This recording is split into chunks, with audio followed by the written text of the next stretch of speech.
My main job is to welcome everybody and also to thank our collaborators and sponsors for tonight's program. One of the important contexts for this program is a set of interconnected exhibitions presenting the work of Richard Barnes, who's here with us tonight. Thank you, Richard. One is at UMA, one is at the Institute for Humanities, and that one features new work that Richard made here on campus as the Institute's 2009 Paula and Edwin Sidman Fellow in the Arts. And the third is an important opportunity to see the breadth and depth of Richard's work in a mid-career retrospective organized by the Cranbrook Art Museum and the Cranbrook Institute of Science. And we have Michael Stafford here as one of the panelists. And I think I saw Greg Whitcop come in, so thank you, Greg.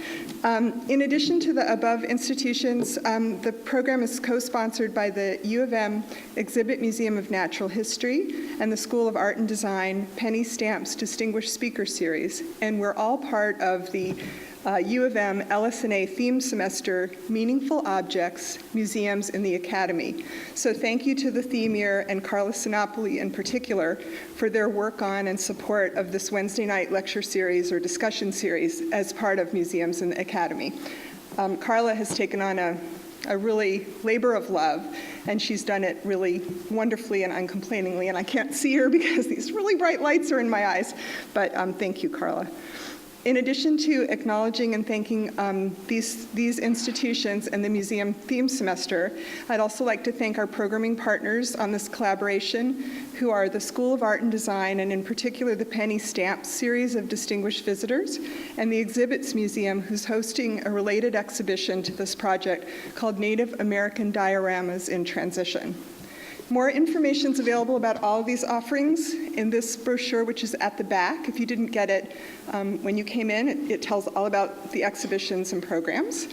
And at this point, I would like to especially thank Danny Hurwitz from the Institute for Humanities for kindly taking on this complex group of speakers and ideas and agreeing to both help shape it and to moderate tonight. And I will turn it over to him.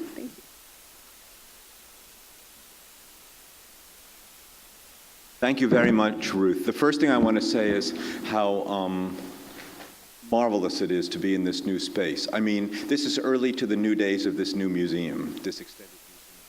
What could be more open to the excitement of Michigan than to have this event at this time with this group of people in Cranbrook and two artists, Scott Hawking as well, who will be a fellow at the Institute for the Humanities later this year, and will be, as he'll show you, he'll be doing installation for us as well. This is, I mean, the warmth of Ruth's opening to us is in a way the dawn of this new era of the museum, and we're just thrilled to be part of it. Put it that way, actually.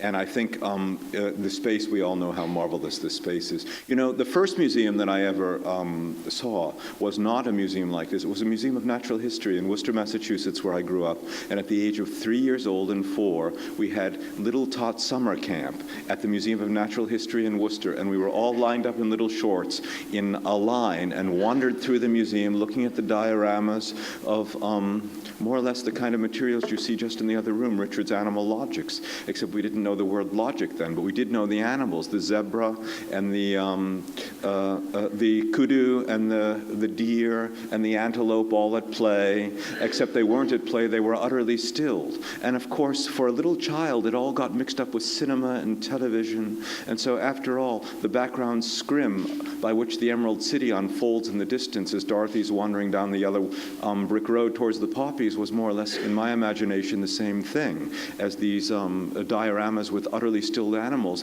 that strangely, and looking back in retrospect, seemed utterly there seemed nothing more natural. And then at the end, we got to look at phosphorescent rocks, and the lights went out and you pushed a button, and all of a sudden they glowed phosphorescent where the bees would be able to see the color lines and so on and so forth. And it was all caught up with the magic of science and display and these stilled animals, and it never occurred to us, because we didn't really know at the age of 3 or 4 what photography was, that in fact there is nothing more strange and deadening and anti-biological than utter stillness. I mean, there's only one position that somebody assumes when they don't move at all or an animal, and that's either when they've kicked the bucket or when somebody has injected them with a hypodermic needle.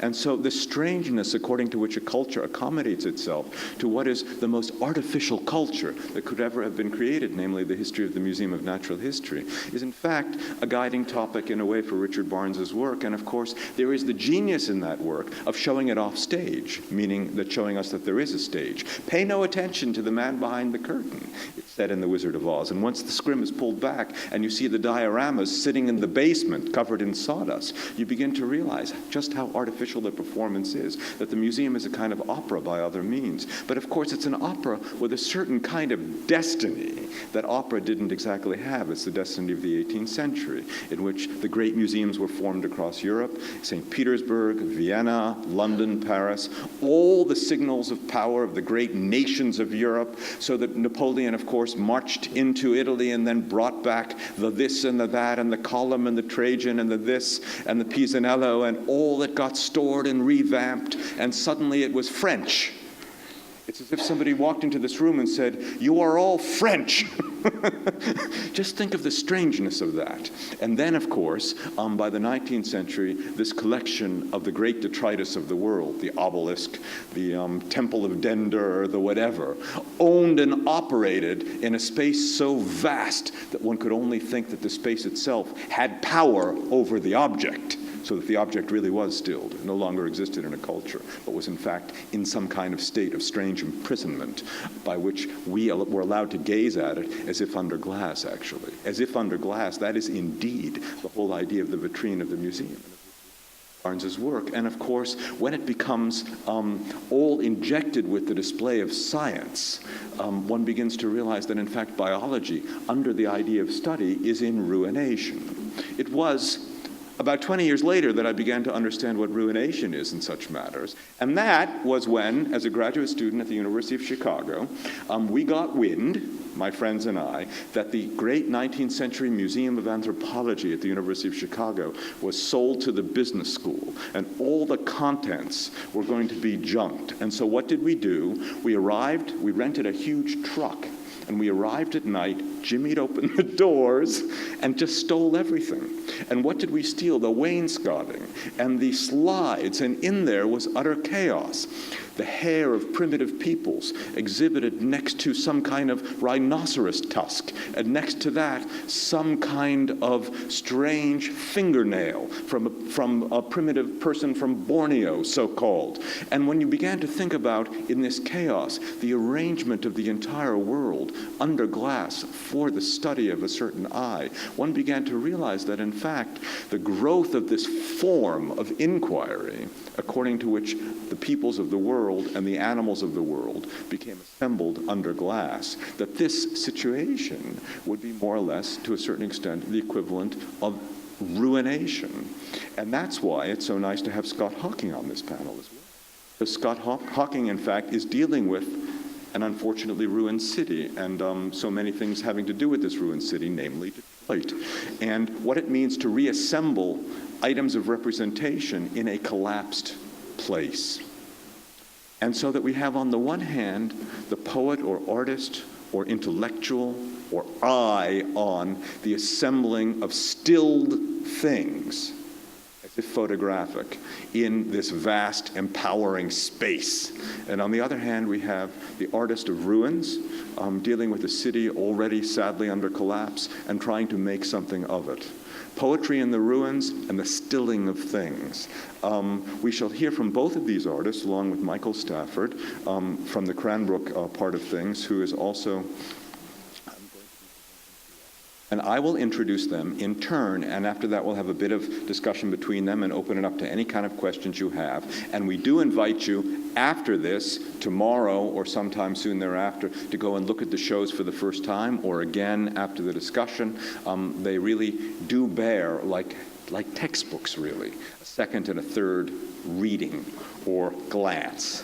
First person who's going to present, and I will introduce them actually one at a time, not all at once, because everybody forgets if you do three at a time. I'll just come up and quickly introduce, is indeed Richard Barnes, Sidman Fellow, as Ruth Slavin said. And Richard divides his time between commissioned work and personal projects. He is, to a certain extent, a renowned architectural photographer, and indeed one of his tasks or assignments here at Michigan was to do the photography. Here for that as well. During the 1990s, he worked as a photographer for the joint Yale University of Pennsylvania excavations at Abydos, Egypt. This experience led him to consider the ways in which we think about and depict the past. Frozen past, the past that has been in a state of mortification or stillness for a very long time, as if forever. In 1995, Barnes began a project funded by the National Endowment for the Arts and commissioned by the Fine Arts Museums of San Francisco to document the renovation of the California Palace of the Legion of Honor. Again, in the past, it's not for nothing that that is the building that features in Hitchcock's Vertigo, where it's all about people who are dead, past, and an ancient past, and the portrait of Carlotta is in there and so forth. Originally conceived as a museum for the exhibition of European decorative art and sculpture, it had suffered severe damage in 1989 Loma Prieta earthquake. As the renovation excavation for the new galleries commenced, it was discovered that the museum had been built upon what was once Golden Gate Cemetery. Began as an architectural documentation, turned into investigation into the largest post-Gold Rush era cemetery ever excavated. Over 2 years, applying his experience from the excavations in Egypt, Barnes created a body of work documenting the disinterment of hundreds of burials and beneath the foundation. I'm reading his words from his website. Just so if you want to read this better than I will read it, just go on the website and check it out. Talking.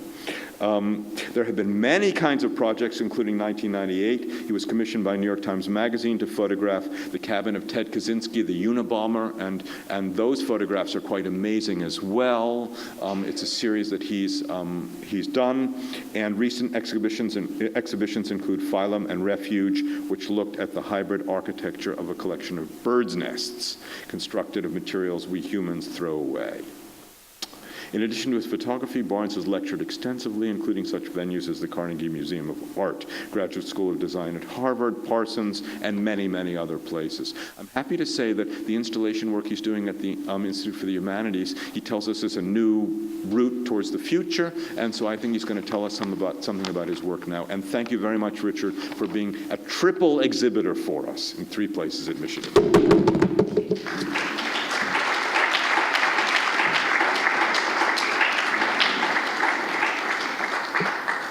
Danny, I don't really need to say anything. I could just show my slides now. I do have to say thank you to Uma, to Ruth, to Allison, to James Stewart, who's no longer here, but is here in spirit because he's the one that really brought me here to begin with and recognized in my work not only the architectural side, but the fact that I also function on another level and do work that is, let's say, personal. And I can't let Greg Whitkop and Emily Zilber not be recognized as well. At Cranbrook, they were so supportive. And then finally, the Institute for the Humanities and Amanda and Danny, and just the way that we were able to pull together this exhibition, which I hope you all get a chance to go see. For me, it represents a new body of work, but more than that. It's taking me in directions I never thought I would have gone 4 or 5 months ago. So with that, let me turn the slides on and we'll go through these quickly because I know Lisa wants me to be done in 5 minutes. Historical objects, objects in space and time, objects that are ambiguous. My work is also about curation and collection and display. And it usually takes place within the context of the museum. This is a museum in Paris called the Museum of Comparative Anatomy, and it's an amazing place. One of the first museums I started to work in. I'm interested in taxonomies, the collection, the curation, the assembly of like objects. This is from the Institute of Humanities, new work dealing with mold making, ambiguous objects. But it all starts in Egypt. As Danny said, I worked throughout the 90s for the joint Yale University of Pennsylvania excavations at a place called Abydos. And that really was sort of the beginnings of my interest in the museum. I had a studio there that was very minimal but beautiful nonetheless, and I had access to materials and things such as this mummified head that were excavated by us during the day, and I would be able to photograph them and use them in ways that I felt were interesting and take them maybe to another place. This is a dog. My book is called Animal Logic. This is some of the first animals that I actually photographed in the early 1990s. So when I was doing this, I became really interested in where the trajectory of these objects, these animals, these artifacts were going, and following the process. And that led me to the museum. And I first started working in Cairo Museum. And the Cairo Museum is an amazing place. It's just a hodgepodge of stuff. And it's curatorially, it's a disaster, but it is just a fantastic place to be and to wander about and just to kind of spend time there. That led me to a project that Danny also mentioned, which I called Still Rooms and Excavations. And this was a commission, an architectural commission that I received from the Fine Arts Museums in San Francisco. And they had the idea that they wanted to do a book on the renovation of this museum, which is a replica of a replica. It actually exists in Paris, France, as Napoleon's creation of a museum dedicated to the war dead, the French war dead. What happened is, as Danny said, in 1989, the earthquake in San Francisco damaged it severely. It couldn't be occupied. 5 years later, they decided that they wanted to renovate and also create subterranean galleries. In the process, they discovered this burial ground. And it was literally, some of these burials were inches below the ground. So I had access because I was there as a documentarian. I was there doing a book under an NEA grant for them. But I had also been in Egypt, and I'd been working there, and I was more interested actually in the archaeology than I was in the documentation of the architecture of the building. At this same time in New York, you may recall, there was a slave cemetery that was discovered in downtown Manhattan. And that slave cemetery being very controversial about who these people belonged to. They knew who they were Revolutionary War slaves, but they also knew that they wanted it to be excavated. The black community got very concerned about the fact that they felt like it was not being taken care of in the way that they wanted it to be, and so they raised a hue and cry. And what happened was the developer was required to build a memorial to the black slaves of the period on that site. And now it exists, and that's what was eventually, took 10 years to build it, and it actually is now there.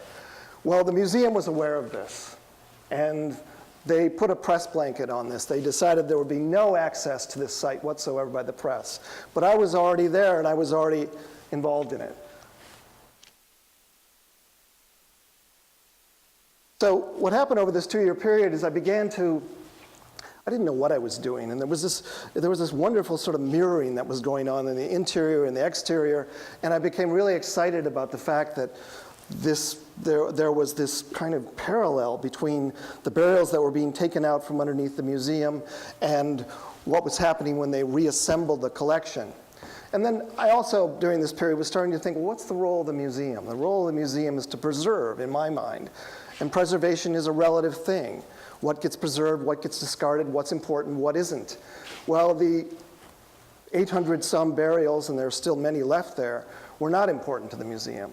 And that became, for me, a dilemma. You know, I was employed by the museum, I was working with them, and I was also creating this body of work that was outside of the purview that I was hired for.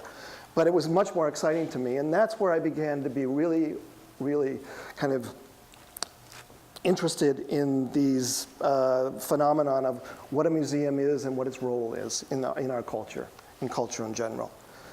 Archaeology, going back to it, this is an excavation from the museum.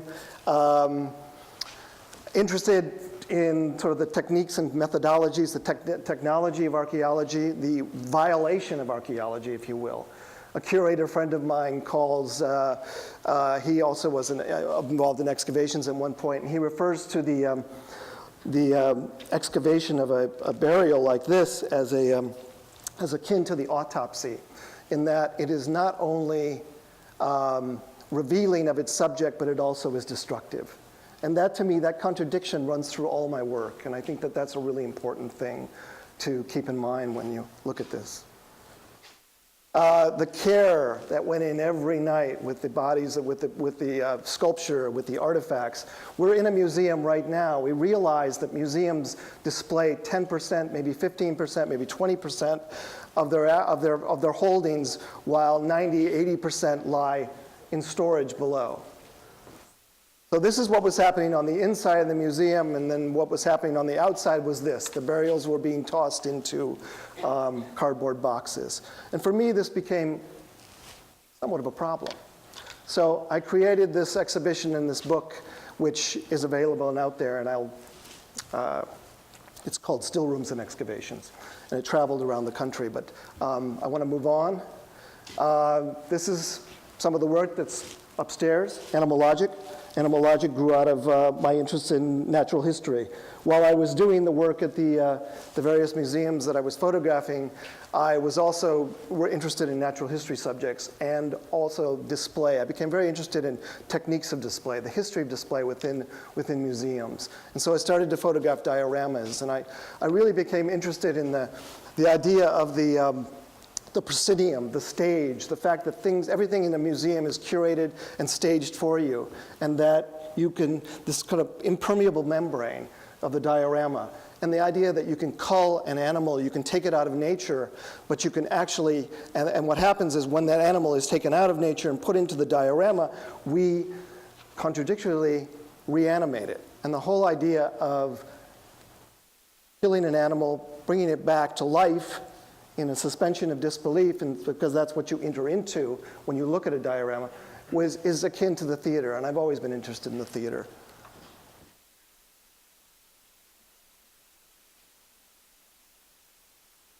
Another image that's upstairs.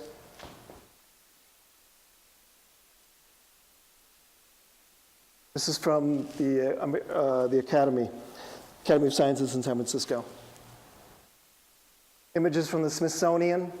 I got access to photograph at the Smithsonian. They said, what do you want to do? And I said, let me look at the collection. Well, it turned out they had this collection off-site of animals that had been put into cases and were basically being exited off the floor of the museum into this off-site location, probably to spend the rest of eternity in these boxes. And the curator I was working with there, she looked at these works and she said, it's as though they're twice dead. Because not only have they been taken off the floor, but they've also been re-containerized, if you will. And that's another thing that runs through my work, is this idea of the container. The container being an architectural container, as in the museum, or a container such as this, or the container that I brought the whale over, which is now at the Institute for the Humanities. A lot of my work references artworks, other artists. This is tangential, but there's a painter named Edward Hicks, who you might know of, 18th century, who did a book called The Peaceable Kingdom. And I think of this image in the way that they seem so at peace and so at rest that I just really love this image. But it's the contradiction that they're actually dead within this sarcophagus. These are the last few slides I'll show you. This is what I worked on the last few months for the exhibition at the Institute for the Humanities. This image is not there. This image is at Cranbrook, but that object is there. I became interested in replication, the idea of mold making. I think my next body of work is going to be sculptural and will actually incorporate making molds. Again, when I was referencing, when I talked a little bit about other artists and artworks that influenced me, I looked at this scene and I saw Francis Bacon, and I also saw Bacon, which it looks like. And and for a friend of mine looked at it and said, well, it looks like Goya, it looks like Las Capriccios. And I said, well, that's interesting, I hadn't thought about that. This was our Abbey Road moment. We're moving the which is Mayacitas. We were moving this across campus to install it where it is now. And there it is. So I hope you all get by to see this. It's a combination of sculpture and photography and the interrelationships between the two. Thank you very much.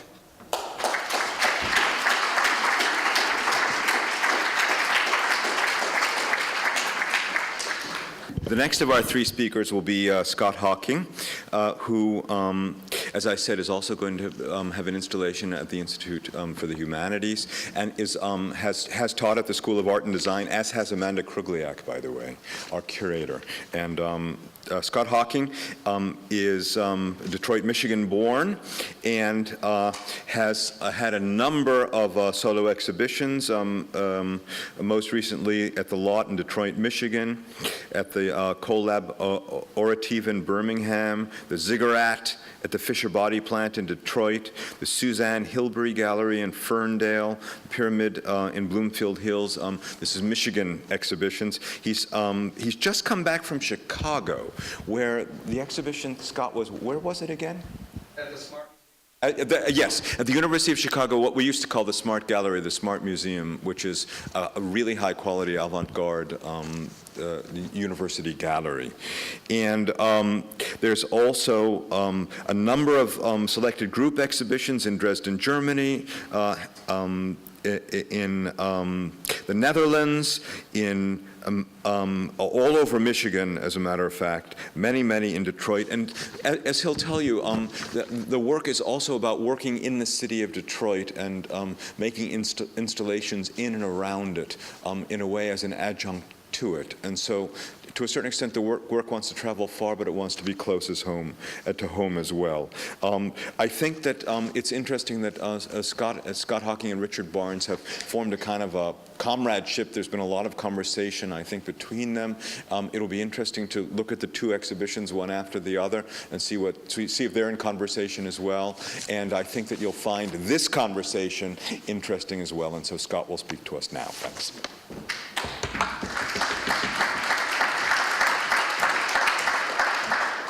Actually, I don't teach anywhere, but not sure if that was mentioned a couple times, but yeah. Just to make that clear, I don't want to tout something that I'm not. But basically, everything that Danny said is true. I've been working and living in Detroit for most of my life, and my perspective of the city might be a little bit different than a lot of the outside perspectives or people who live in the suburbs. I've gotten used to certain things, and I've tried to find beauty in things that I think often are overlooked as being negative or ugly or in need of repair or need to be removed. For me, I'm not really a scientist, but I've always had a lot of interest in scientific ideas, such as archaeology, the interest in history, I guess, and the ancient past. In Detroit, because there's so much abandonment and so much materials, as an artist, I think you get used to using things that are available, especially if you're broke. And so for me, that led to a lot of walking around and discovering the city this way and using the materials. So I'm just going to show you some slides of kind of the Detroit that I got to know when I started to become an artist. This is what it really looked like to me. And these things to me, they never felt, I mean, there are parts of me that I guess feel saddened, but there's a lot of me that feels inspired for various reasons. The beauty that comes from the interaction between what man has created and the way nature can take it apart so easily. I guess I'm often awed by nature. The same way I'm awed by the Grand Canyon, I can be awed by rust. So yeah, this is what's interesting is in this image in particular, this is 33rd Street, and that's why there's spray paint all over the tree and the sign there. It doesn't look like this anymore. Detroit has changed a lot over the last 10 years, as much as it did over the last 20 and 30 years. But at this time, of course, to me, this was a thing I could work with, something I could use materials from. So to kind of connect it to the scientific idea again, one of my inspirations was this way that the basic difference between something organic and something man-made can be broken down in a lot of senses in my mind to something as simple as a circle and a square. And it led to this project that was done at the Detroit Institute of Arts in 2001 with a collaborator named Clinton Snyder, where we kind of carried out this idea of taking these found objects, all found entirely through Detroit, and categorizing them, so to speak, just constraining them in this square, just by the nature of a square, was somehow limiting them or making them more scientific. But in many cases, the objects themselves, man-made, were already deteriorated to a point where they were so organic that the line starts to become blurred. What's man-made and what's nature? And as you can see in some of these shots of details. And this idea, I guess, and also the memory involved, I feel like everyone can relate to things like this, whether it's from your childhood or, I don't know, your grandmother's attic, or in this case, the actual physicality of not only the people who've represented Detroit through time and touched all these objects, but the animals, the nature that's infiltrated. This is almost entirely made up of dog bones found from an abandoned building that became, after many years of being operated as a water and sewerage plant and hundreds of employees, became kind of like a dog house. It became a place where hundreds of dogs lived over time and reverted back to a natural way of living in packs. I still continue to work like this, but this was really a one-time project, this kind of defining things by squares. But I still like to use things I find. So in this case, you've got a 22-foot wooden boat with a tree growing through it, and I decided to remove it and put it in a gallery with a column going through it. Pretty simple, but to me, a lot of times, just the act of removing something from its space, involving myself, touching it, suddenly it's artwork because I've altered its course through time. Another thing I guess I've been interested in the city of Detroit are the guys who I have this certain kinship with. I go through the city, I take things I want. Usually it's things no one else wants, it's trash. But there are men called scrappers who take the precious metals they can sell, or semi-precious metals they can sell. And so I started to kind of document their lifestyle, their culture. And in a lot of cases, I was surprised that a lot of these guys were just really hard-working people who probably had various reasons to be where they are, some of them bad, some of them not so bad. But they were caught in this cycle, once again, a kind of natural cycle of being gleaners, which is another thing which has existed all through time. It's just in this case, they're gleaning the metal instead of the food or whatever you have. This is a 14-story tower in Detroit where they had stripped the copper roof. And this is taken years ago. Nowadays, the copper, which actually went down these sides, as you can see, that slope on the outside, it's all gone as well. And so it got to a point where the price of copper got so high that people risked their lives because they could have slid to their death very easily just to get that copper. The train station, which everyone who's come to Detroit has probably seen or at least heard about, the iconic abandoned building, just a trail from scrappers, and the way that they would burn plastic off of copper so that they could sell it for more money, and of course very toxic. So every now and then I feel like I'm foraying into documenting people, but in most cases it's more the objects. This is a project where it's kind of a recycling project where I gathered 2,109 tires that had been dumped throughout the city and reconfigured them into a pyramid in a suburb of Detroit on someone's front lawn. And a lot of people read into it, and of course that's what art is for, to read into it. But to me, you'll see the pyramid, I use it more than once. To me, I like using this, once again, this kind of very basic but yet seen as sacred, seen as ancient symbol that's existing in our minds all over the world since the dawn of time. There's pyramidal structures. So for me, it's very easy to do something like this and create an idea that makes people wonder what it's about, why. But at the same time, I recycled 2,109 tires off the streets of Detroit, which I felt, a little bit of recycling goes a long way. And I got to ruin a lawn, but it was repaired after that. I'm going to run through some of the current things I'm on right now, and one of the ones I've been working on for a long time is a project where I'm interested in the history of Detroit before Detroit, which it's very hard to find, kind of the prehistory of Detroit.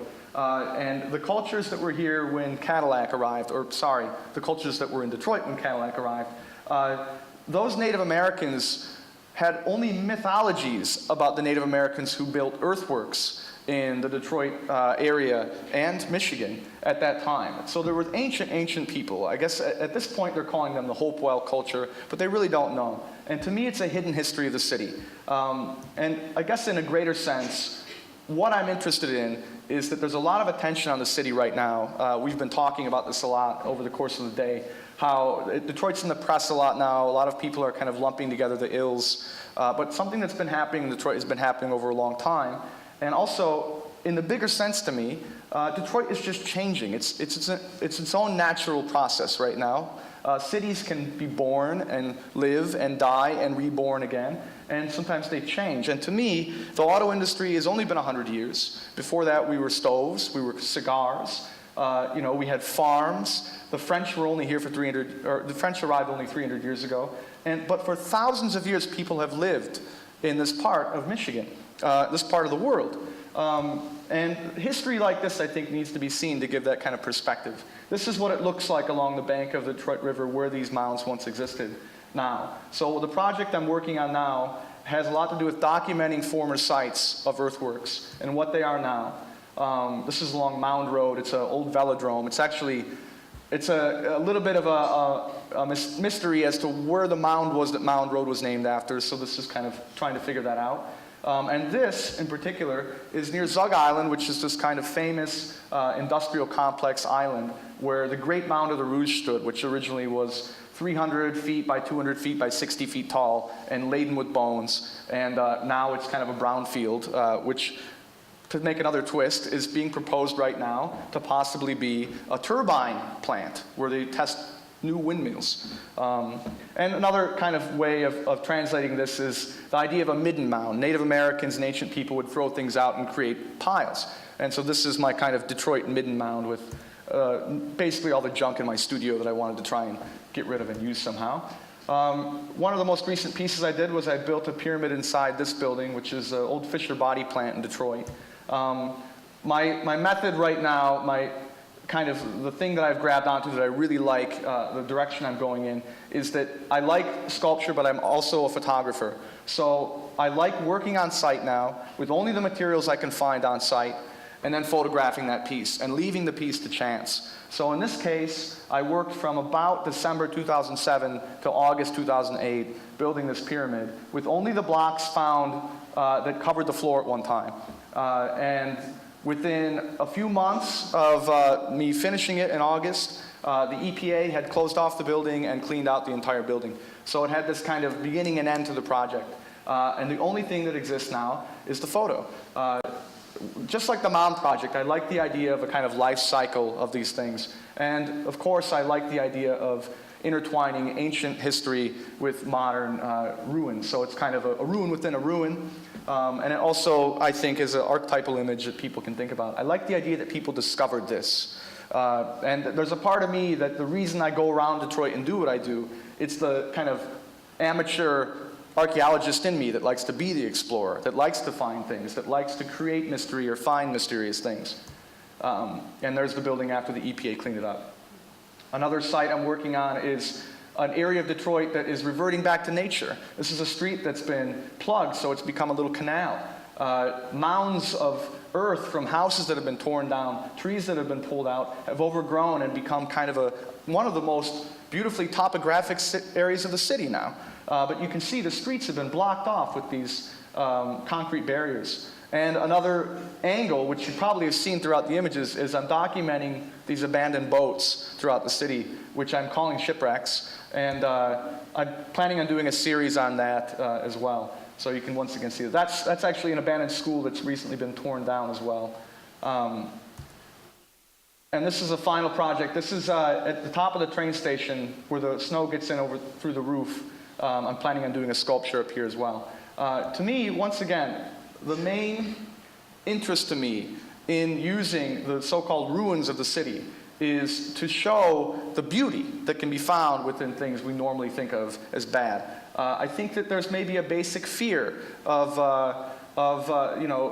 nature infiltrating everything. People mow their lawns, people paint their houses. They want to keep things fresh and new. And when it starts to decay and deteriorate, I think it's seen as ugly. To me, the process of decay is natural. The process of birth and death, natural. And I feel like it's a beautiful thing that often, when put in another light, people start to witness too. I was in China doing the same kind of thing in Shanghai. Just to show you, I've been carrying this idea through different places now, because you can work this way anywhere. Detroit is an example, a shining example, but there's cities all over the world. This kind of phrase that Coleman Young, is a quote from Coleman Young, is that Detroit is your town tomorrow.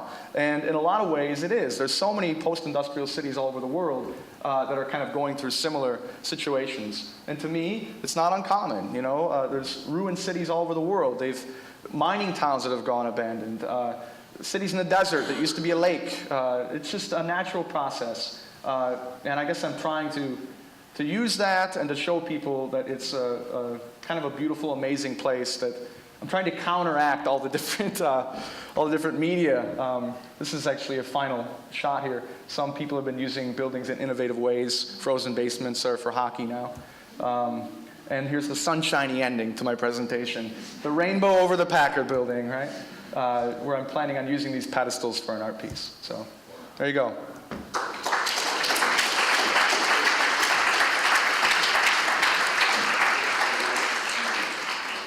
So we have one more speaker today, which is Dr. Michael Stafford, who is an archaeologist and anthropologist with an extensive background in North American and North European research, fieldwork, and publication. His PhD is from University of Wisconsin, and he went to Alma College in Michigan originally. A former Fulbright scholar, Stafford's professional and academic affiliations include the American Anthropological Society, Society for American Archaeology, and a whole lot of other ones. Stafford is, and this is the point, he's the director of the Cranbrook Institute of Science in Bloomfield Hills, and of course, that's where the brunt of the barn show is, if you will. I mean, 5,000 square feet of work. Everybody must go there and see it, please. And that just opened last Saturday, wasn't it?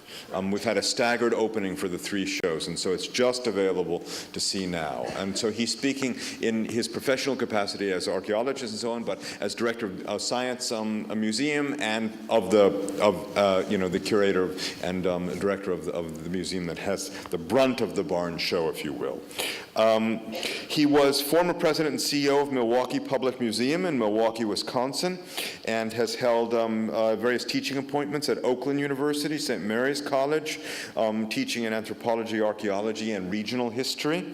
His academic research includes interest in the origins of agriculture in Northern Europe, the Great Lakes fur trade, digital surveying and computers, and archaeological evidence for the activities of children and structured learning in the prehistoric past. An amazing polyglot of interests, which itself is as fascinating as a museum of natural history in itself. And if you think that polyglot of research interest is a polyglot, his other interests or hobbies or other passions include beekeeping, music, scuba diving, and fatherhood, as he and his wife have 7 children. So please come and speak to us now. Thanks very much.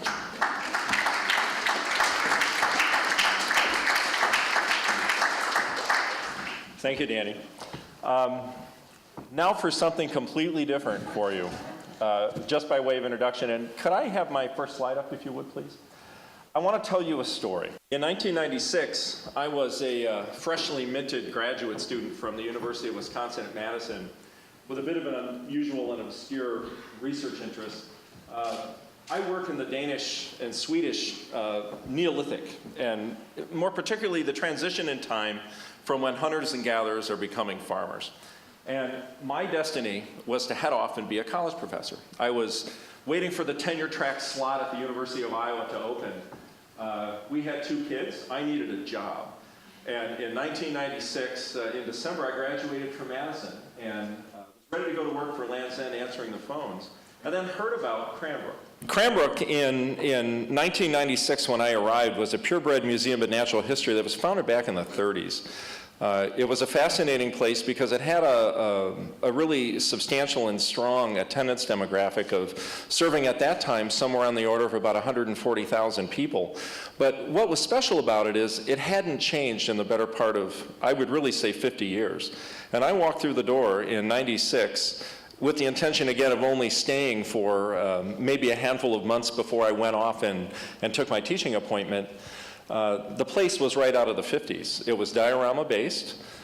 It was based in dioramas just like your museum currently is removing, some of the Native American dioramas. By the way, the same artist did the dioramas that were installed at Cranbrook, and we pulled them back in the latter part of the 90s in a very similar treatment. So my compliments actually to Amy Harris and to the Exhibits Museum for doing what they're doing.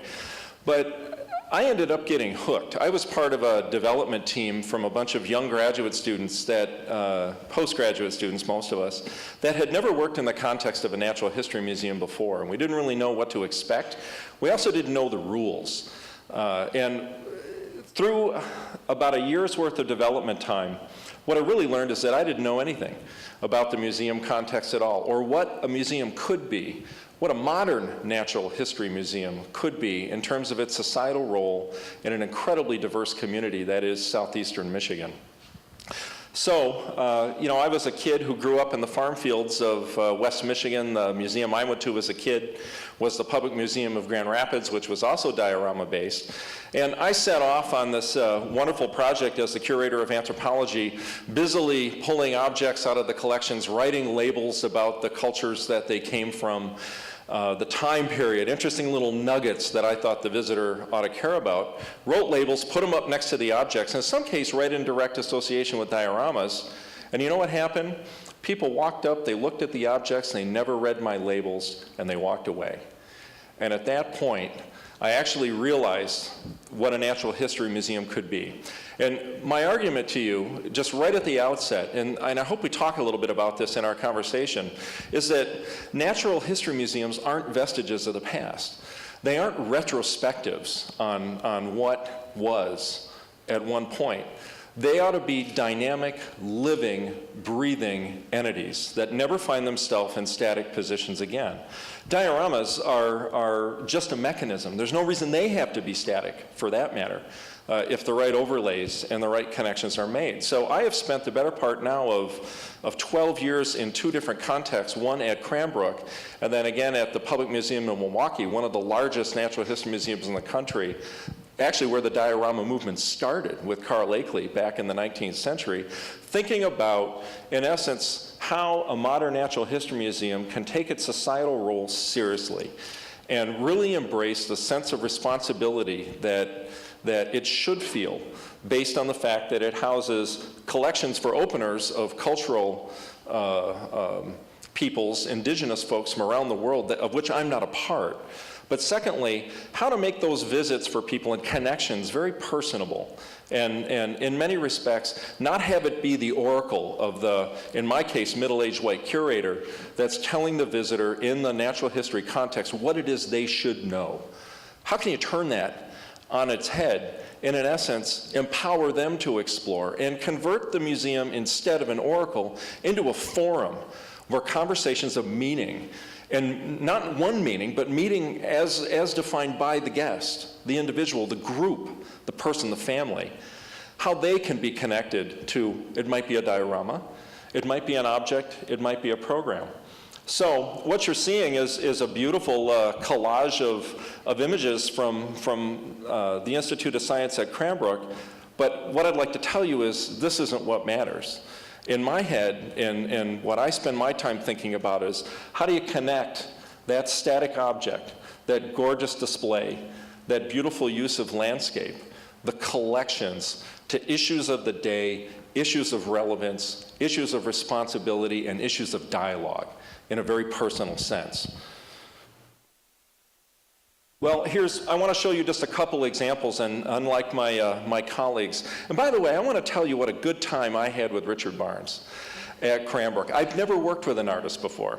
And I want to tell you, I think the show there is absolutely terrific. And I'm going to embarrass Richard by telling this story, but I actually have never really had an interest in buying art before until I saw his work. And I will own some of Richard Barnes' work personally for my home and for my institute before our paths head in different directions at the end of your show.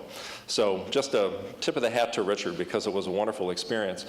But in my world, how do you go from installed Native American dioramas depicting Native people as toys to, in essence, recognizing the extension, the modern extension of Native peoples today, where their voice is the one that's driving the display? Here's an example of how we did it. When we pulled our dioramas, we ended up installing a gallery that didn't have paper labels. It had nothing but multimedia in it in association with the objects. We include Native voice. We don't do exhibitions at the Institute of Science that involve Indigenous people where Native voice is not at the table and Native voice is not the first and loudest voice to be done. So this graphic is actually a rather large wall graphic that's in that hall that we produced at the Institute of Science in a very blatant effort in conjunction with our Native curators to show the extension of the diorama installations that are now gone at the Institute of Science. And then this graphic is a tipping point for conversations, teaching moments, and dialogue with diverse guests of all ages and backgrounds to get into the issues of cultural diversity, Indigenous rights. In essence, who has control of history? Who should tell the story when you're doing an exhibition about Native American people? Should it be the curator? In my opinion, the loudest voice ought to be the Indigenous group at the table, and that's very much what we've done. And it's not the topic of this talk tonight, but we've also carried that extension in other ways in the repatriation of the human remains that the Institute of Science is holding back to the Native groups of Michigan and so on. It's created fruit in so many respects. I want to show you a project that's not open yet, but this is a gallery that's actually going to open a week from this coming Friday. It was a 2-year project in development. It's the Hall of Global Cultures, and the installation within it is called The Story of Us. And I thought long and hard about the diorama approach, and in essence, Carl Akeley, the father of the modern diorama movement in the natural history world. What would Carl Akeley do, is what I constantly ask myself. Were he to have access to all of the technology, ability to create personal interfaces in the museum context? And in my head, here's what Carl Akeley would have done. Let me tell you what we were trying to do. The Institute has one of the top anthropology collections in a private context anywhere in the country. You can't pick a time, a place, a people where we can't show you something. And rather than going back to the days of the Institute where, in essence, it did installations in the natural history context that were geographically or chronologically driven, what about this concept that, in essence, let's try to teach about humanity in a way that repels stereotyping. And that's what The Story of Us tries to do. In essence, look for the overlaps in human culture, regardless of geography or chronology, and in essence, empower the visitor to discover that people are more alike than they are different. The Story of Us does this using virtually no paper labels. I want to show you on the upper right-hand corner, that's its basic layout, with a central gathering space where actually the presentation is a Pepper's Ghost. It's a holograph. It's a personal guide who connects with you. The multimedia within it can be flipped in a week. To update. That's how we stay current. That's how we stay dynamic and never get static. The visitor doesn't read labels, rather they are empowered to personally explore through a series of touch screens that also have the built-in architecture for RFID tags that can produce content based on their curriculum track and interest. Or if it knows the Barnes family has been to the Institute 5 times, it will show new content in that setting. But it allows for personal exploration, and in no respect is it an end in the process. Rather, we allow you personal exploration with the museum as a kickoff point. Not a place where you come for the final answer, but we give you resources, anything from carrying your flash drive and being able to download links and issues of interest to being able to create very personal and intensive dialogues with other guests as you're visiting. And it's a far cry from dioramas, but it creates a sense of responsibility in connection with issues of the day. And the argument I make is it's never been easier to have contact with people unlike yourself. So wouldn't it be current to take on an exhibition that in essence tries to get across that we're all us? How would you have done that with a diorama? I think this is the logical extension. Just very quickly, I want to show you a couple other examples, because one of my big mantras is anything that you connect, anything you see in the natural history setting at Cranbrook ought to link into something you read in the Tuesday Science section in the New York Times, or as you crack your free press in the morning. Great Lakes and global fresh water is obviously an issue that isn't going to go away anytime soon. Water's the new oil. We want to create advocacy in the natural history setting on the part of diverse audiences, regardless of age. I don't care if you're a 6-year-old or if you're 90. We do that through connecting exhibits about water with meaningful programs that empower the visitor to personally explore and interpret to others, and then take the product in the form of a Water on the Go program to other communities throughout the region. Again, the exhibit is the kickoff, but it's the programmatic link that gives it relevance. And then finally, one thing I think that's so easy to lose as you talk about natural history museums is the sense of responsibility to audience. It's awful easy to get wrapped up in from the director's perspective or the curator's perspective, what we hope people accomplish. But the concept of intergenerational learning, where in essence you empower the family unit, grandparents, mom and dad, little kids, and beyond, give them a mechanism in the natural history context to be able to learn as a group and each get a relevant message as a group that has a continuing learning step after you leave the museum, as Elaine Guerin would call the museum without walls. This is what we're also trying to do at the Institute. And somewhere in this conversation needs to come a sense of audience, because we produce these wonderful things, but they're not for us. In my sense and in my world, they're for the nearly 200,000 people that today walk through our doors. So anyway, a little different twist on what you've seen, but from a guy who thought he was going to go teach Viking and Mesolithic archaeology at Iowa, it's been a pretty interesting ride, and I'm grateful to be here with you, so thank you.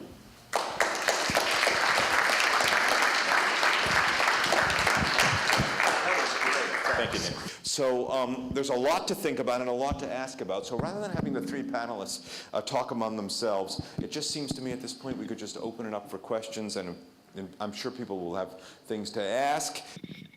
Hi, I have a logistical question for Scott. How often did you deal with security or Detroit police while making installations? Never. Yeah, I don't work in places where I need to do anything terribly illegal. Most places, I mean, if you've been to Detroit and you've gone around enough, it's a big city. It's almost 140 square mile city. And there are places that are quite neglected and abandoned to the degree where the police don't check on them. I mean, the owners don't care about them. And the guys who scrap for metal have found their way in. So there's no way, you don't need to figure out a way to get in. You can walk right in. And I guess maybe I'm good at what I do as well. I'm not really going in there like with a group of people and doing anything terribly destructive. I'm usually quite quiet, and yeah, I've never had any trouble with the police or security. And just to kind of rid of misconceptions, I've never had any trouble with people in general, homeless people, whatever. People you can always deal with. People are often quite friendly, and probably the biggest problem in my case is either a dog that doesn't like that I'm in its place, and it's not a guard dog, it's just become a wild dog, or falling in a hole. And if you fall in a hole, that's when you have a problem. So, not security, holes. That's my problem. This is a question for Mike. In your interactions with Richard and Scott, have those interactions affected the way you think about what you do in the museum? That's a terrific question, Ray. They have, because particularly, Cranbrook's a nice example because we have a Museum of Modern Art and a Science Institute literally a 9-iron away from one another. Traditionally, our audience have been discreet. Those that came to the Institute rarely went to the art museum, and those that went to the art museum rarely came to us. I never really gave a lot of thought to what drove the side of the house across campus from me.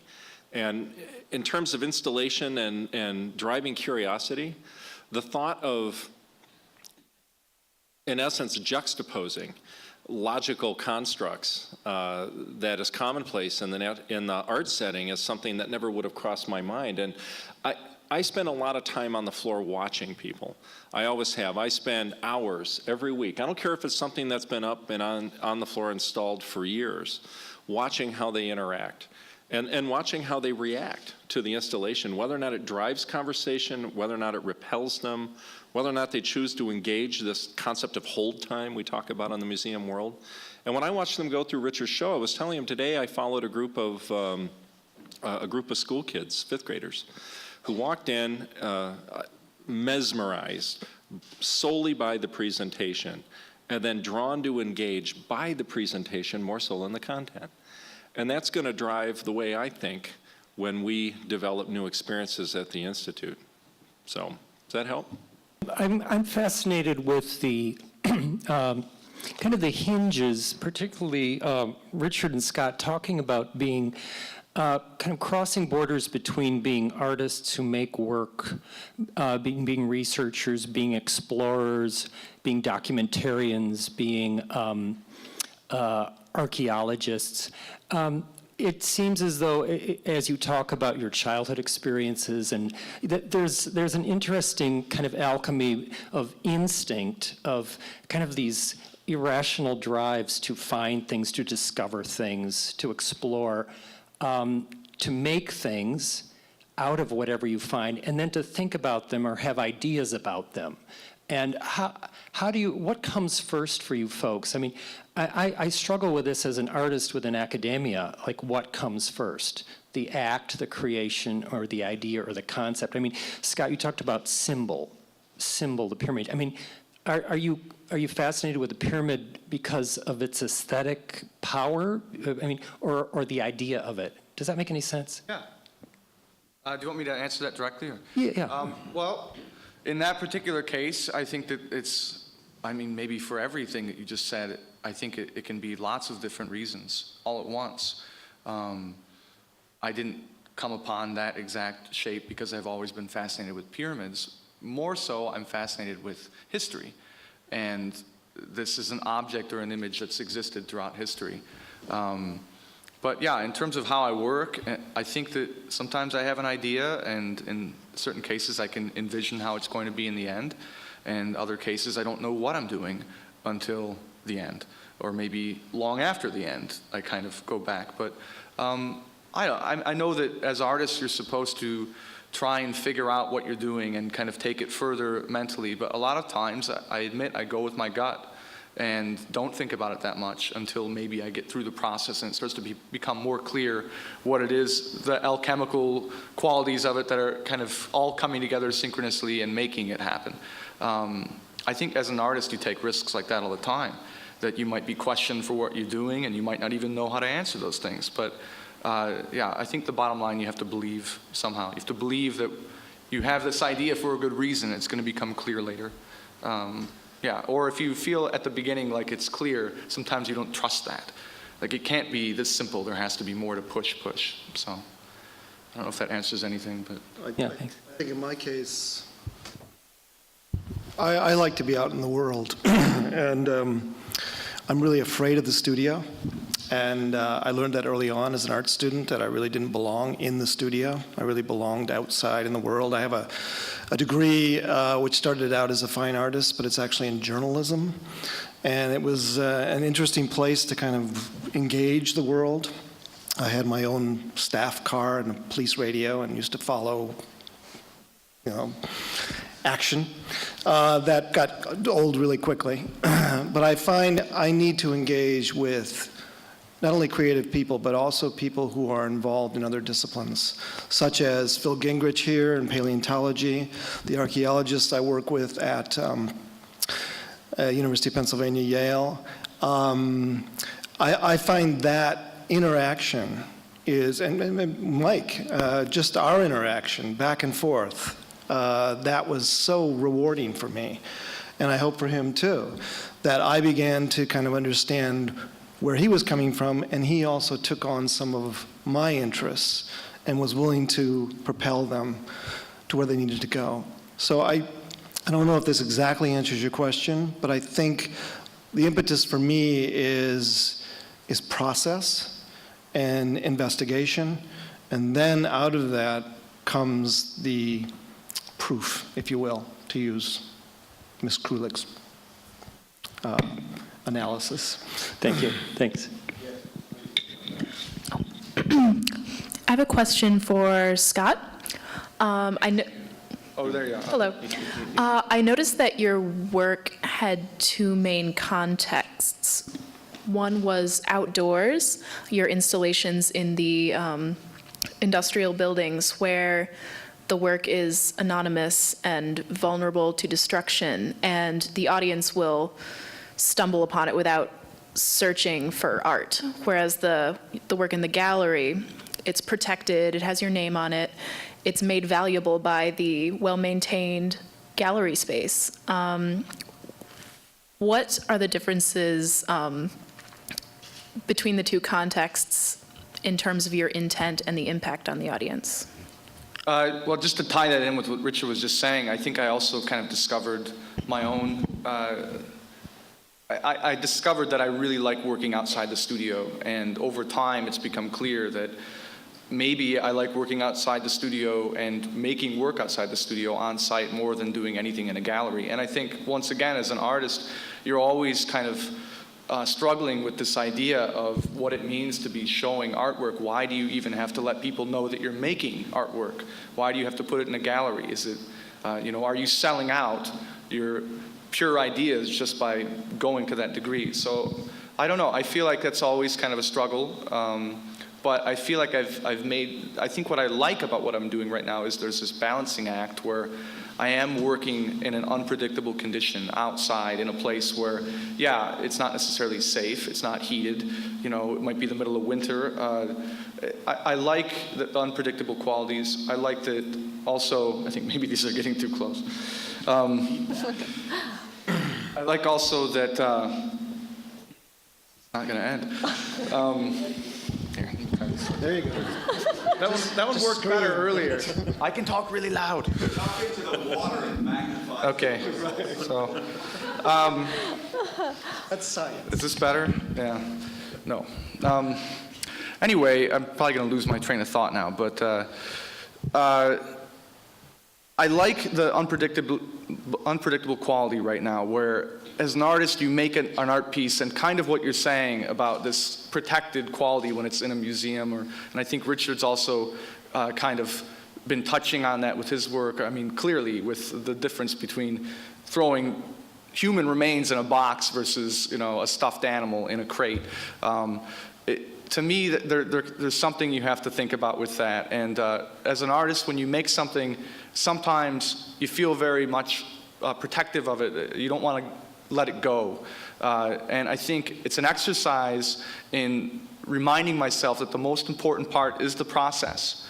When I make something and there's nothing but chance involved, I could come back and someone could kick it over, someone could graffiti it, someone could add to it, it could be gone, I might not be able to get into the building. I like that there's an element there where I have no control, I have to let go completely.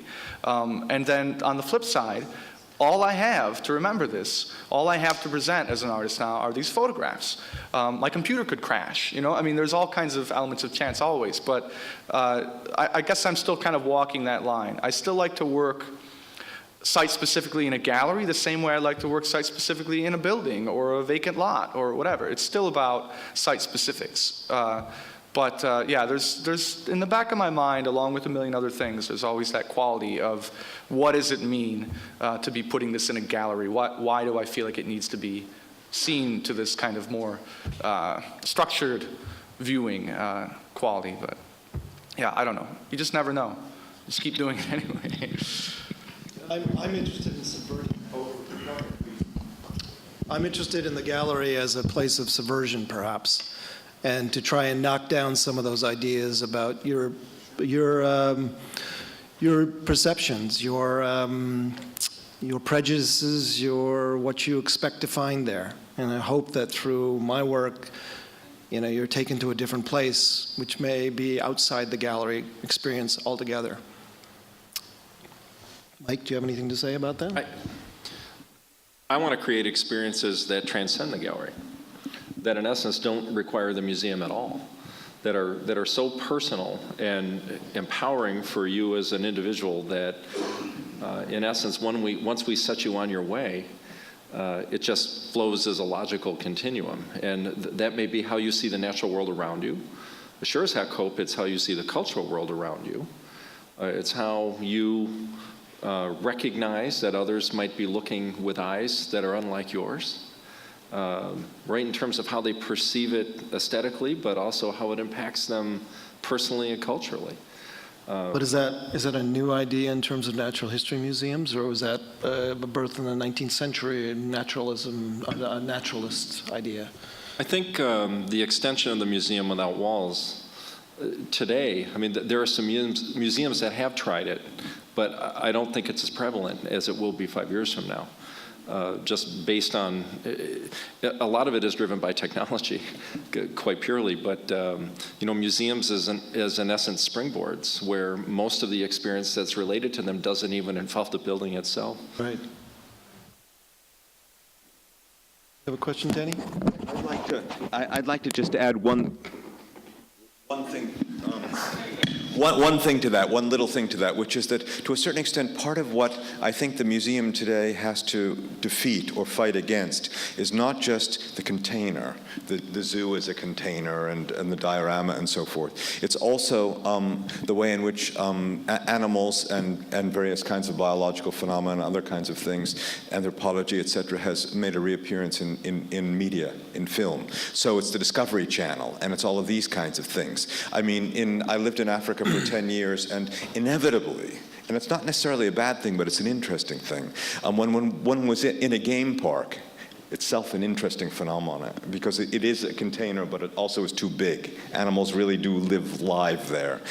People say, oh, it's just like the Discovery Channel. And of course, not only the Discovery Channel, the other two equally watched channels, other than American Idol, are the Food Channel and the Nazi Channel, meaning the History Channel. And so people come away with this blurring of Nazis invading Poland, animals running in the bush, and various people making souffle, and it all gets mixed together. And there is a sense in which the museum without walls has to rescue these worlds from that kind of phenomena, and not just the container, actually. Well, it's the spectacle that the museum has to equate to.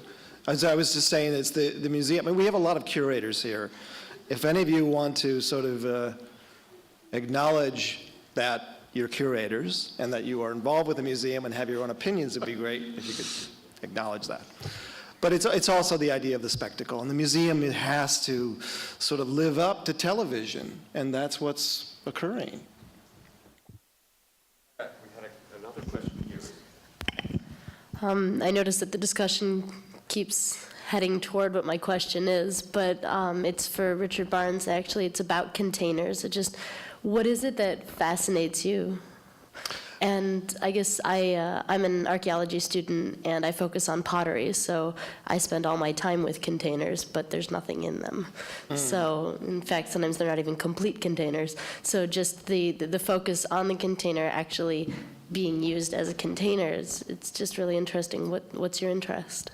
I think it's interesting what you just said about the vessel being empty. The vessel was once full. I like that idea of what was once in this.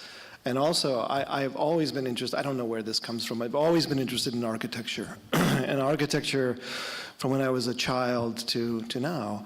And the idea of creating a frame around something is very important. And oftentimes a frame within a frame, if you go upstairs and look at the photographs up there, you'll see there is often a doubling of that phenomenon. And I don't know, the idea of containment on a kind of microcosmical level, but also macro, whereas the museum represents something that is containing history and memory, I find that fascinating. and also something that is hidden. And this is a container that has, as I said, most of its collection is in storage or beneath our vision. So containers, I'm not quite sure where it originated from, but it's been something that I've been interested in for years. It shows up in all my work. Does the interest, I realize you had all of like the large-scale dioramas with the taxidermed animals, but does that apply also to something, when you're talking about the microcosmic level, as in like the small dioramas, like those that used to be in Cranbrook, or those that are getting removed from the exhibit museum? Definitely. You know, or things are on a much tinier scale than is natural? I think that's an interesting question. I talked a little bit about theater and display and the techniques of display that museums use, which are very similar to what display within the theater. And everything is sort of set up for you. It's a theatrical event. I like that membrane that's between you and the diorama that keeps you at bay but lets you in at the same time. I like that kind of push and pull, that what's happening in the wings, what's happening off stage, and that's very exciting to me, and that happens within the museum as well. I feel like I've done the same thing in certain cases where I feel like just the structure, just making this kind of structure, it suddenly frames it, it suddenly removes it from the rest of its environment. Yeah, to me, that's the difference right now between working off-site, out of my studio. Some of these spaces I'm working in are framed by the columns, framed by the roof, by the ceiling, by the floor. But in other cases, they're just a big vacant lot and really not framed by much. Although I think I'm always visually looking at some kind of frame or vanishing point, or the image for me becomes the frame. Yeah, from the beginning, I may be working in an open space with seemingly no boundaries, but I have the image in my mind. So I have kind of a frame that will exist at some point that I'm going to create. Michael, you mentioned that you're kind of moving away from labels in your museum. And I was just kind of wondering, from an artist's perspective, when your work is put in a museum, do you feel that it needs extra explanation, or that it should be able to speak for itself, or that new interactive modes are kind of a helpful way to engage the audience with your work? That's a terrific question, and actually, this was something that Richard and I have talked a little bit about. In our world, we moved away from static labels just as a mechanism to keep the museum dynamic. There's so much more you can do with multimedia than just the printed label. And that includes things like allowing guest voice to enter the conversation, whereby, in essence, they could read the label and leave a comment, or they could, conversations could happen between the guest and the curator, or the guest and the guest. But the primary reason was that it gave us the ability to never ever find ourselves in a position of being static again. I think the difference with Richard's show, and goes back to Ray Silverman's question a minute ago, what's one thing I've learned from this experience? We're very accustomed to, I don't care if it's multimedia or in the older days in print labels, always having a clear message, some kind of clear takeaway for the guest when they see an object, or they see an installation or a diorama or whatever. In the old paradigm, there was very little left to their imagination. The museum today doesn't give you that final answer. The museum context, as I think about it in natural history, we don't give you the oracle, for lack of a better way to put it. And in Richard's case, the work was the focal point. It was less so that, you've got to come see this at Cranbrook. Richard pulled objects and specimens out of the Institute's collection in complement to his photographs. But it's the installation that matters. It's not the fact that, that's a passenger pigeon and it entered the collection in 1920 and blah, blah, blah, blah, blah. So that was something that was very, very different for me. I'm still processing it in my own head, I guess, and I'm watching visitors. And it's interesting that the lack of labeling with some of those things actually makes them want it more. And it's going to drive their personal exploration, in my own opinion, after they leave. But again, we'll see. You want to talk about that? Well, I won't go on about this, but I just think when a work of art, or work that I've done perhaps, is successful, it works on many levels. And ambiguity is really important, and being able to enter it from many points of view.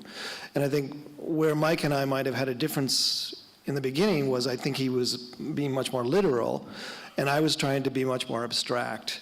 And I think that that's where we found a common ground. And I remember he really wanted to have this Native American voice within the context of the dioramas that we brought into the show. And I was uncomfortable with that. You know, I didn't want this to become politicized. And he was relatively insistent, I should say. And I said, all right, let's do it. I came to terms with it, and I think it works quite well within the context. But there are those tensions in the beginning, and that an artist works. Myself, I am interested in ambiguity. I am interested in multiple readings, and I don't think a museum director who has certain needs and responsibilities is as interested as that, as I was. So I think, in a way, I brought Mike along, and in a way, I got a lot of taxidermy in this show. I'm interested in a topic that I think comes up in people's minds most often in thinking about ruination, as well as thinking about objects that go in museums, that is, to my mind, strikingly absent here, and maybe should be absent, or is maybe only implied. And that is the topic or the issue of nostalgia, which I think photographs of ruins often raise for people, or often comes up in a museum context. And I'm really curious to hear if that's an issue that is at play for either of you in your work, or is something that you're keeping at bay, or that you cross paths with at all, because it seems to me to be so closely related to the kinds of things that you're working on, and the emotions it can invoke in the viewer in the museum or looking at photographs. I'll start, sure. I don't have a problem with nostalgia. I'm not thinking about it necessarily when I'm working. I feel like you're right. There are lots of people who have fond memories, a lot of them older than me, of a time that's passed and how things have changed. And I think that maybe part of what I'm doing is to make people think about things, or hope that people think about things in a way that isn't nostalgic, but rather looking forward and kind of trying to change. I think a lot of the nostalgic opinions of the same things I'm seeing are often sad.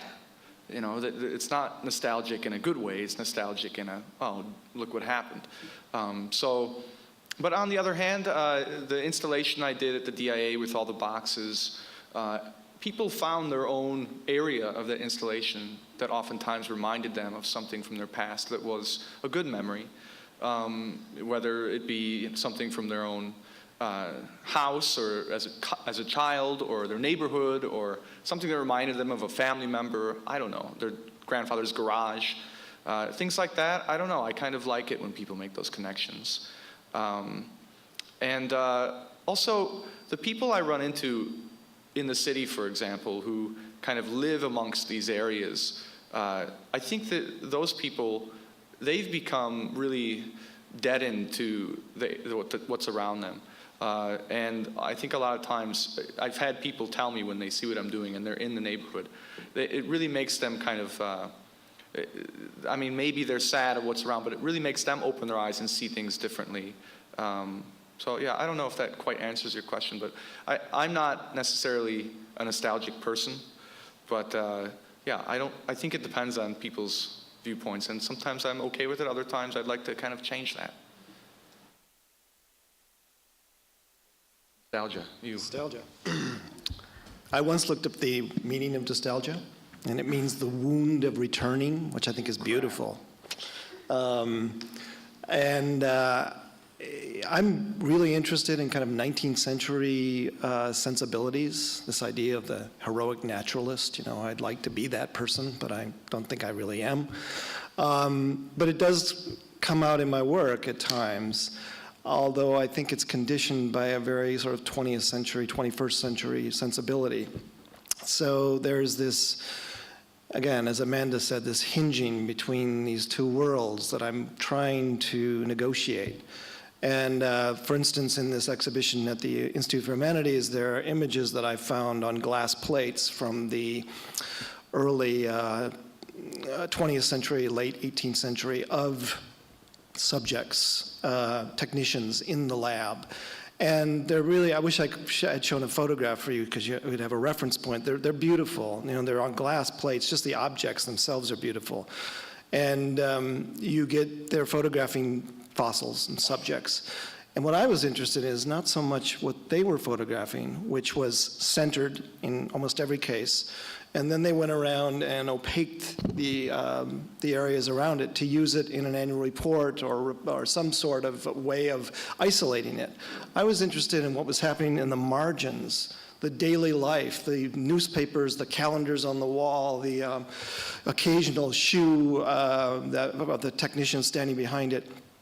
And I don't know if that's necessarily nostalgic, but it's looking at these objects that I come upon 100 years later and realizing that they were concerned with what was happening in the center of this image, and I was concerned with what was going on the margins, because for me it indicated another layer of time. And my experience, my coming to this 100 years later, was much different than theirs. And so perhaps that's not nostalgic, but there was this kind of push and pull that I really appreciated and found that to be very evocative.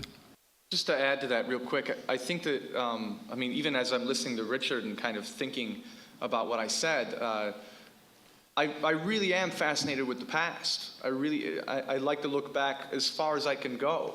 But it's not out of nostalgia so much. It's not thinking, oh, I wish things were the way they were. Look at this majestic race. Look at what they've done, blah, blah, blah. It's really, it's kind of to give myself a bigger picture, a more holistic viewpoint of where we are right now. You know, it's the same way looking up at the stars and realizing how tiny you are.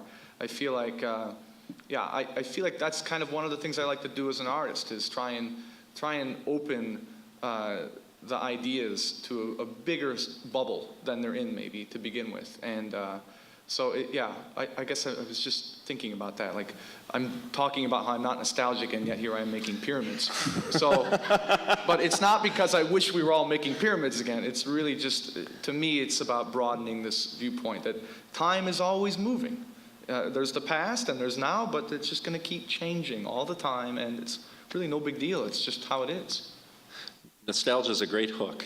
I can tell you from my eye. I'd be a rich man if I had a nickel for everybody that's walked in the Institute in the last 12 years and asked where the dioramas went. But it's the same issue, the opportunity in that. Hook them with nostalgia, empower them to think forward. You're doing it here at U of M right now with your dioramas. People are coming to see them. Again, in our context, I mean, people are delighted to see the dioramas again, but then they read the label overlay and they realize there's something more. And there's nothing wrong with nostalgia, and I don't mean to imply that Natural History Museums shouldn't encourage one to look back, but that's only half the equation if you're not empowering them to also explore forward as part of that.